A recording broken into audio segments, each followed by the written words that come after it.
Amados jovens, é um prazer poder estar com vocês nessa aula e eu espero que você esteja bem, que sua família também esteja bem. Meu nome é Leonel Fernandes, sou um professor também do seminário e é um prazer estar contigo nesta aula. Nossa aula hoje é 2 Coríntios 2 e 2 Coríntios 5. Não se esqueçam de responder as perguntas que serão feitas, ok? Então, essa é uma carta, uma epístola de Paulo aos Coríntios, e ela é maravilhosa. Como sempre eu digo, tem tanta coisa boa que nós podemos aprender com as Escrituras. Paulo, ele vai começar a sua epístola lá em 2 Coríntios, tá? E ele vai, logo no cabeçalho, ele já vai dizer o propósito pelo qual ele está fazendo. E esse é um dos princípios que nós vamos gastar muito tempo aprendendo sobre ele, sobre estender o perdão. Os santos devem amar e perdoar uns aos outros. Quanto mais nós amamos a Deus, mais é fácil amar o nosso próximo. Quanto mais nós conhecemos sobre Deus, quanto mais nós servimos no reino, mais fácil é amar e perdoar nosso irmão. E é sobre isso que Paulo ensina. Ele falou assim: ó, o amor a Deus está totalmente, diretamente relacionado com o perdão ao nosso próximo. Quanto mais nós despendemos tempo nisso, mais nós seremos prontos em perdoar. Pensem só em Pedro chegando ao Salvador. Todos nós conhecemos essa pergunta em Mateus 18, no versículo 21 e 22.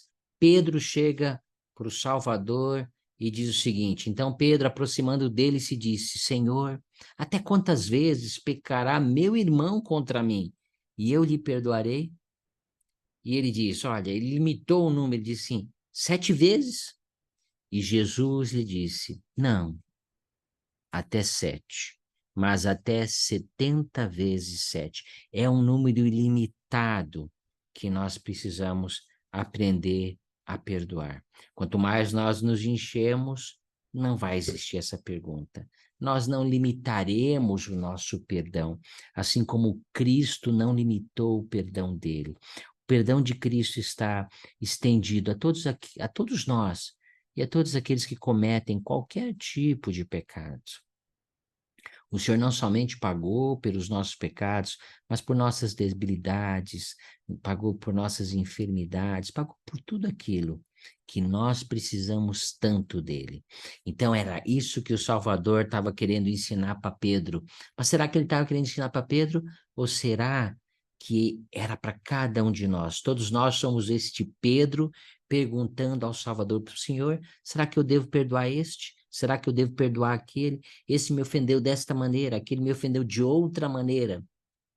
Talvez nós sejamos como Pedro. Talvez o Senhor não deixou essa escritura para Pedro, ele deixou para mim e para você, para que nós pudéssemos saber o quanto nós precisamos estender o perdão a todas as pessoas. Em Doutrina e Convênio 64, no versículo 10, o Senhor disse o seguinte: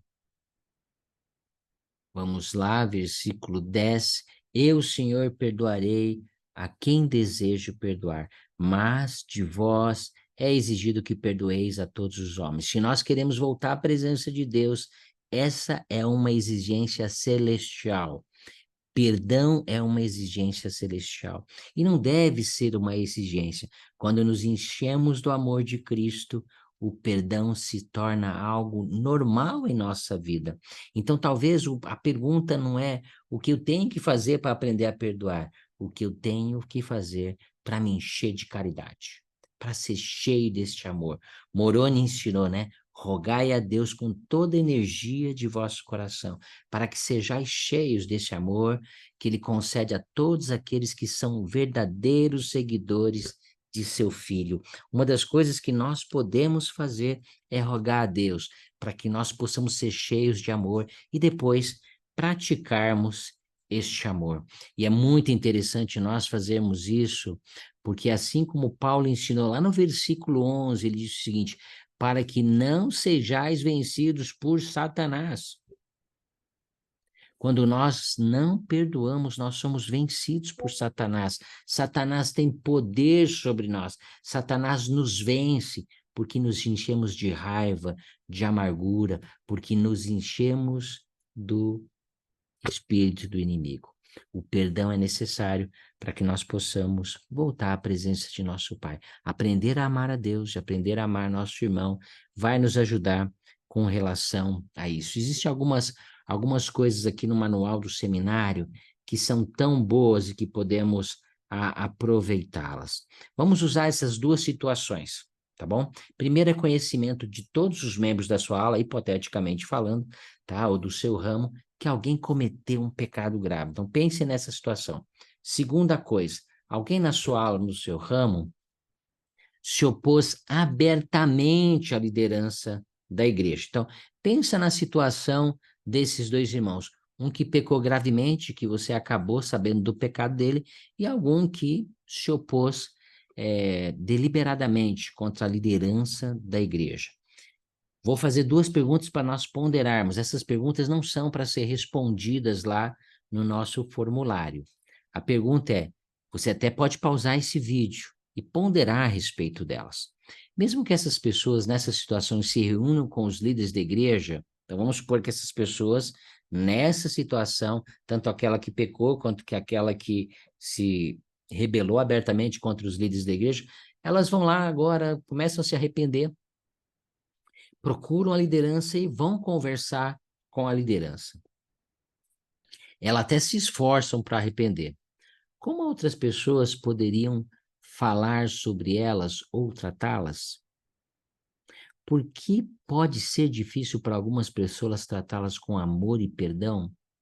Então, pensem a respeito destas duas perguntas, não são para ser respondidas lá no formulário. Olha o que o Elder Holland disse: existe alguém em sua vida que talvez precise de perdão? Há alguém em seu lar, em sua família ou na vizinhança que tenha feito uma injustiça, uma maldade, um ato anticristão? Somos todos culpados de tais transgressões, eu e você. É isso que o Elder Holland disse. E deve, portanto, haver alguém que precise de nosso perdão. Muitas pessoas precisam do nosso perdão e nós precisamos que outras pessoas também elas nos ensinem. Vamos ver alguns ensinamentos aqui. O Elder Máximo de Feio, ele ensinou o seguinte: os verdadeiros discípulos de Cristo amam perdoar. Eles sabem que a expiação do Salvador abrange todos os pecados e erros e que cada um de nós comete. Eles sabem que o preço que ele pagou é um preço que inclui tudo, sem exceção. Então, o preço que Cristo pagou foi um preço que não tem exceção, inclui todas as nossas faltas, todos os nossos pecados, todos os nossos maus humores, todas as coisas. Tarifas, taxas, comissões, cobranças espirituais relacionadas aos pecados. Erros ou as transgressões estão todas inclusas. Os verdadeiros discípulos são rápidos em perdoar e são rápidos em pedir perdão. Essa é uma chave. Um verdadeiro seguidor de Cristo, um verdadeiro discípulo, ele ama perdoar, ele é rápido em perdoar e, além disso, ele é rápido também em pedir perdão. Meus queridos irmãos e irmãs, se vocês estão com dificuldades de encontrar forças para perdoar, não pense no que não pense nas outras pessoas fizeram a vocês, mas pensem no que o Salvador fez por vocês. Essa é uma das chaves. Se eu estou com dificuldade, não pense, mas aquele camarada, ele fez isso, ele tem que vir pedir o meu perdão. Pensem no que o Salvador fez por vocês. E vocês encontrarão paz nas bênçãos redentoras da expiação. Isso é aquilo que nós devemos fazer. Existem alguns outros ensinamentos tão importantes. Olhem só o que o Elder Ducan ele ensinou. Estou convencido de que a maioria de nós quer perdoar, mas achamos que é muito difícil fazê-lo. Quando passamos por injustiça, podemos ser rápidos em dizer: aquela pessoa errou, ela merece uma punição. Onde está a justiça? Pensamos erroneamente que se perdoarmos, de algum modo, a justiça não será feita e as punições serão evitadas. Esse simplesmente não é o caso. Deus infligirá uma punição justa, pois a misericórdia não pode roubar a justiça. Deus amorosamente assegura a você e a mim: deixai os julgamentos somente para mim, porque ele é meu e eu recompensarei, mas que a paz seja o vosso consolo. Essa é a pergunta que eu gostaria que você respondesse naquele formulário. Como perdoar as pessoas pode levá-lo para mais perto do Salvador Jesus Cristo? Ok? Então, se você quiser parar o vídeo ou escrever num caderninho e depois responder no formulário, você toma essa decisão. Ainda vamos continuar aprendendo sobre esse princípio maravilhoso, que é um princípio eterno.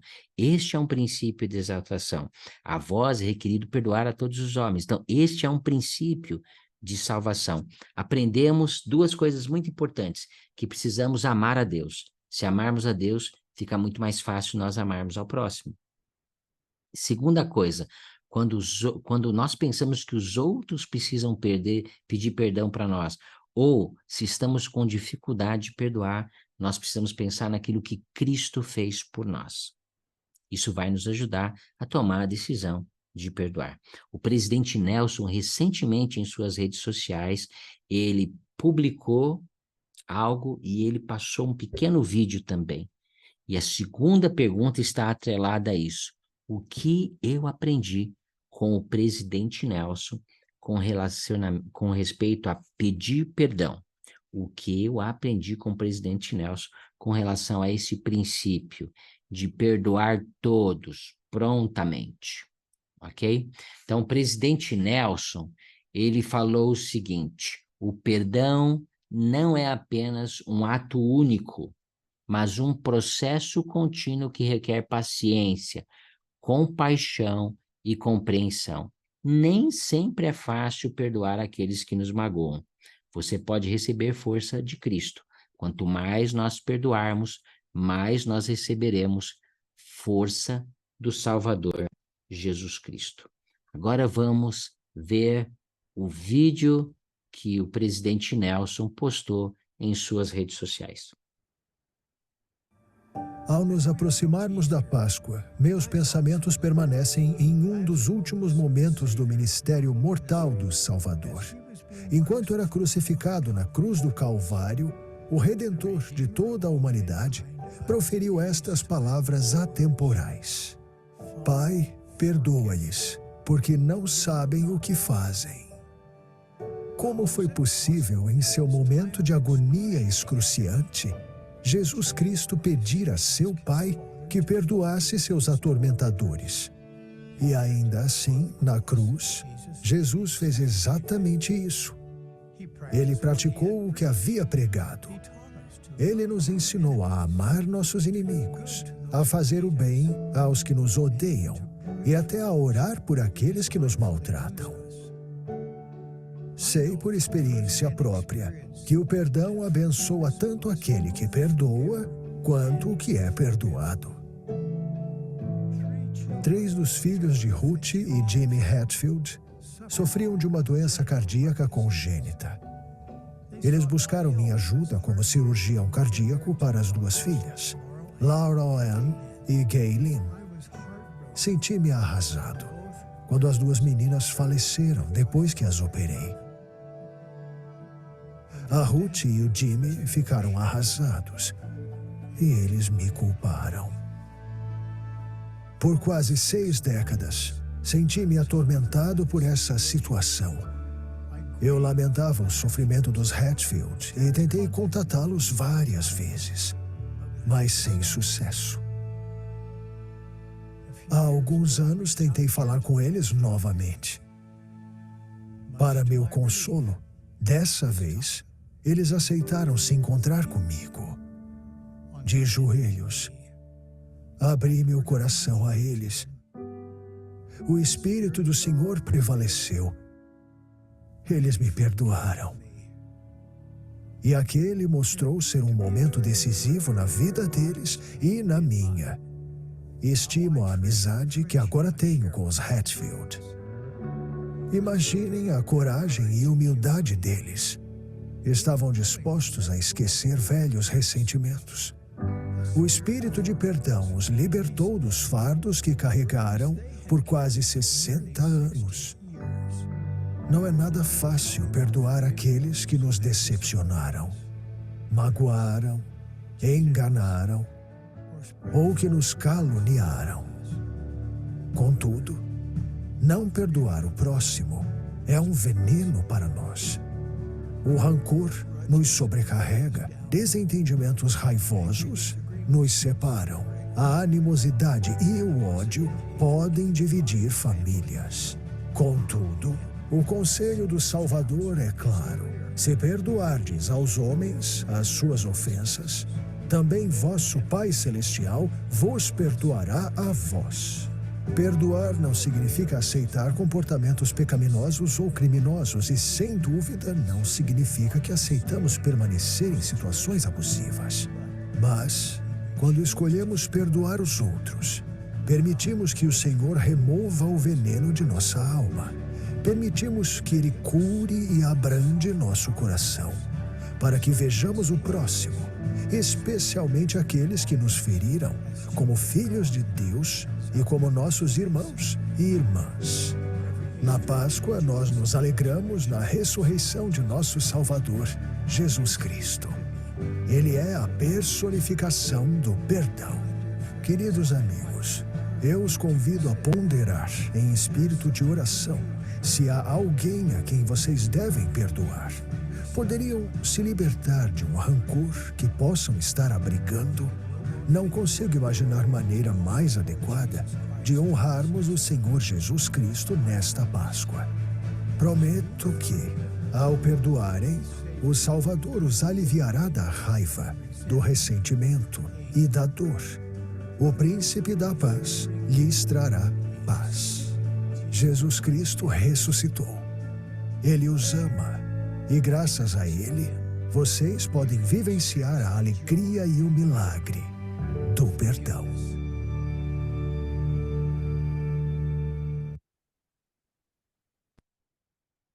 Uma grande bênção ter ouvido o profeta de Deus falando a respeito desse princípio tão importante em nossa vida.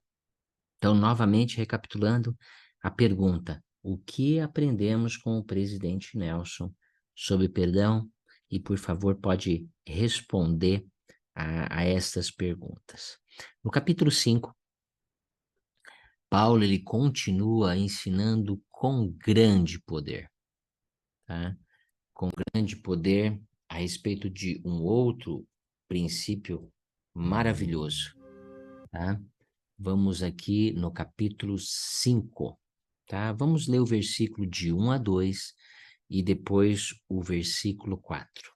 Porque sabemos que se a nossa casa terrestre deste tabernáculo se desfizer, temos de Deus um edifício, uma casa não feita por mãos, eternas no céu. E por isso também gememos, desejando ser revestidos de nossa habitação, que é o céu. O versículo 4 ele diz assim: porque também nós, os que estamos neste tabernáculo, gememos oprimidos, porque não queremos ser despidos, mas revestidos, para que o mortal seja absorvido pela vida. Todos nós já sentimos que não pertencemos a esta terra. Todos nós queremos ser revestidos do poder de Deus. Todos nós queremos que possamos voltar à presença de nosso Pai. Muitas vezes nos sentimos assoberbados por este mundo, pelas coisas deste mundo. E Paulo começa no capítulo 5 falando a respeito disso, de se revestir pelo homem de Deus e voltar à presença de Deus já saturado pelas coisas desta terra. No versículo 10, ele continua: porque todos devemos comparecer ante o tribunal de Cristo, para que cada um de nós Receba segundo o que tiver feito no corpo, ou bem ou mal. Muitas pessoas acreditam nisso, muitas pessoas não acreditam nisso. Aqueles que se preparam mais eficazmente acreditam nesse princípio. Um dia, quer queira ou quer não, todos nós compareceremos à presença de Deus e seremos julgados por como despendemos nosso tempo aqui na Terra. Tá? Quer acreditemos ou não, isso é uma realidade. Um dia eu estarei na presença dele. Responderei pelos meus atos de bondade ou não? Como utilizei meu tempo? Como perdoei as pessoas ou não perdoei as pessoas? Se eu decidi me aproximar do Salvador ou não? Se eu cumpri com as coisas que o Salvador quis que eu cumprisse ou não? Todos nós seremos levados. E Paulo nos alerta com relação a isso. Ele fala, olha, toma cuidado com o teu tempo. Toma cuidado com aquilo que tu faz. Um dia tu vai estar lá perante o Salvador Jesus Cristo. No versículo 15, ele diz, e ele morreu por todos, para que todos os que vivem não vivam para si, senão para aquele que por eles morreu e ressuscitou. E esta é a chave do versículo 10, de comparecer à presença de Deus. Se vivemos para Cristo, não teremos problema. Se vivemos para nós, somos egoístas. E assim teremos problemas naquilo que despendemos nosso tempo, em como nós vivemos nossa vida. Ele morreu por todos nós, eu sei disso. Eu tenho um profundo sentimento e eu sei que Cristo morreu por mim. E ele morreu por você. A chave é nós vivermos para Ele. Se vivemos para Ele, morreremos bem. A situação não é como entramos nessa vida, a situação é como saímos desta vida. Paulo ele continua ensinando com grande poder, e este é o princípio que nós terminaremos nossa aula hoje, né? Esses 3 últimos versículos nessa epístola. E assim, versículo 17: se alguém está em Cristo, nova criatura é, e as coisas velhas já passaram, e eis que tudo se fez novo. Essa é a chave, amados amigos, para mim e para todas as pessoas, se tornar nova criatura. Podemos usar tantas escrituras, poderíamos utilizar Alma 5, poderíamos utilizar outras escrituras que nos ensinam que nós precisamos nascer de novo, que precisamos nos tornar novas criaturas.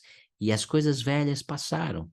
E tudo isso provém de Deus, que nos reconciliou consigo mesmo por Cristo e nos deu o ministério da reconciliação, de nos reconciliar com Deus.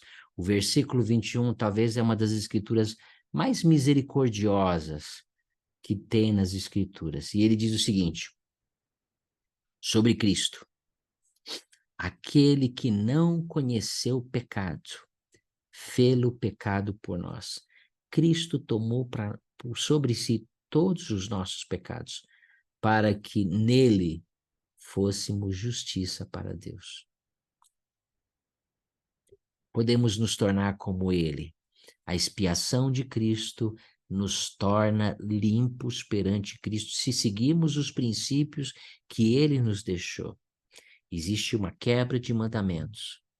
Cristo olhou para talvez Deus olhou para toda a vasta imensidão e falou assim, olha, eles sozinhos não conseguem, eles não conseguem sobrepujar o pecado, eles não conseguem sobrepujar as enfermidades, eles não conseguem sobrepujar eles próprios, só existe o meio, Cristo é o meio, ele é o caminho pelo qual eu e você podemos voltar à presença de nosso Pai Celestial. Gostaria de utilizar algumas declarações importantes aqui de como nós podemos nos tornar novas criaturas. O Helder Soares, ele disse o seguinte: essa fé e conversão mais elevada nos ajudarão a fazer e cumprir convênios com Deus, fortalecendo assim nosso desejo de seguir a Jesus Cristo e produzindo em nós uma transformação espiritual genuína. Ou seja, transformando-nos numa nova criatura, conforme ensinou o apóstolo Paulo na Epístola aos Coríntios. Essa transformação nos proporcionará uma vida mais feliz, mais produtiva, mais saudável e manteremos uma perspectiva eterna. Olhem só o que o elder Benjamin M. Zetai ensinou.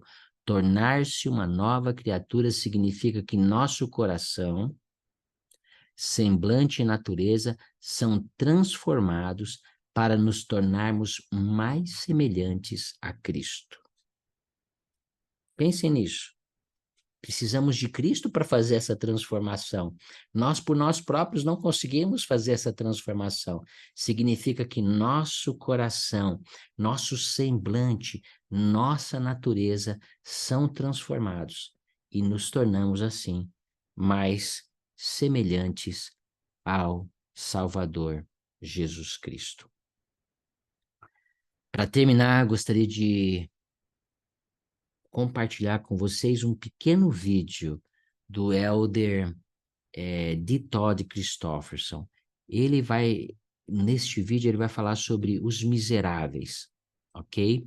E sobre aquela peça, né? Sobre aquele filme, e ele vai falar basicamente muito daquilo que Cristo talvez fez por nós. Porque ele vai usar o exemplo de Jan Van Jan, tá bom? E ele vai nos ensinar a respeito disso, ok? A pergunta é, para que nós possamos terminar nossa aula, que vocês vão responder na planilha. Como me sinto com relação ao que Cristo fez por mim?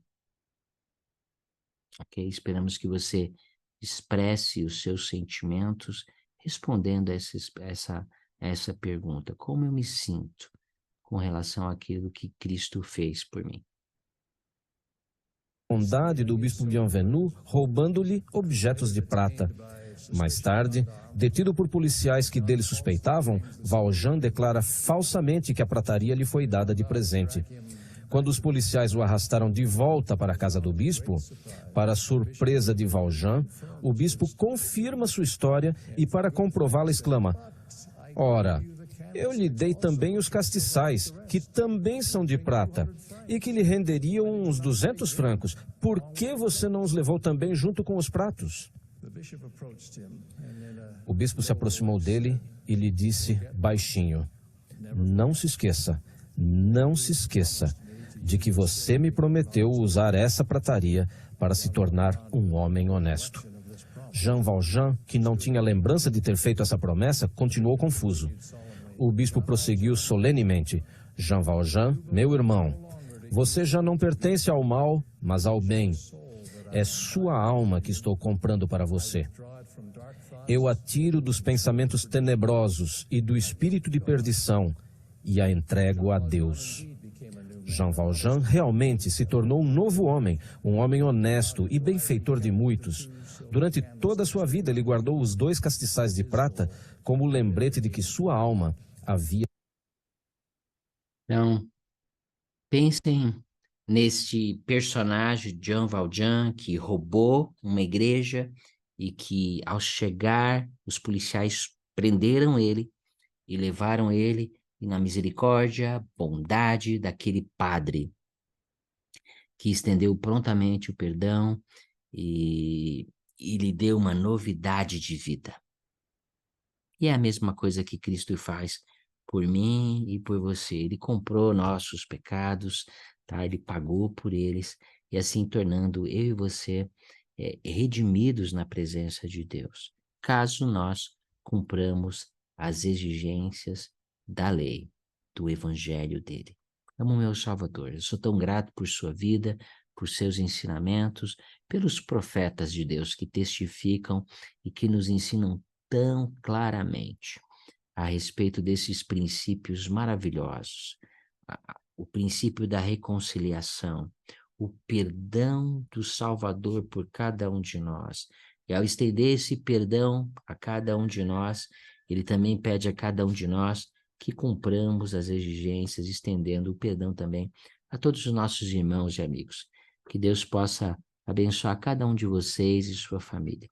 Deixa essa aula parte de meu amor e parte de meu testemunho, sabendo que essas coisas são verdadeiras. Em nome de Jesus Cristo. Amém.